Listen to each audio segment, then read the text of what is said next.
Vous savez, il y a 4 ans, j'ai vécu une agression. J'ai porté plainte pour menaces de mort réitérées, violence conjugale et séquestration. Alors, je suis actuellement au palais de justice de Metz avec mon avocat Bertrand Mertz qui va vous expliquer pourquoi ma plainte est aussi longue et où est-ce que ça en est aujourd'hui. Eh bien oui, la justice est lente, on le sait, parce qu'il faut enquêter, parce que ça prend du temps.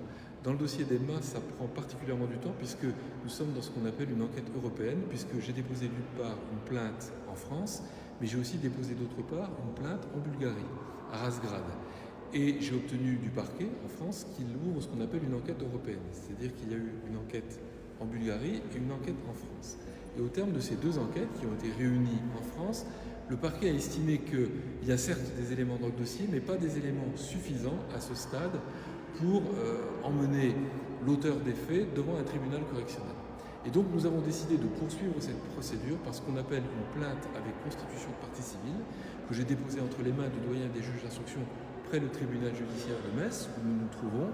Et donc cette fois-ci, ça n'est plus un magistrat du parquet qui enquête, mais c'est un magistrat du siège, un juge d'instruction, sur la base de la plainte que nous avons déposée, qui va aller chercher d'autres éléments pour construire le dossier. Et nous avons bon espoir d'obtenir de l'enquête qu'elle établisse suffisamment les faits pour que l'auteur ait un jour à rendre compte devant un tribunal correctionnel. Donc voilà, j'ai tenu à faire cette petite courte vidéo pour vous tenir informé de l'affaire, mais surtout pour vous montrer que je ne perds pas espoir et pour donner aussi un espoir à toutes ces femmes qui vivent aussi des violences de la part de malheureusement certains hommes. Et je ne vais pas lâcher l'affaire, loin de là, c'est que le début.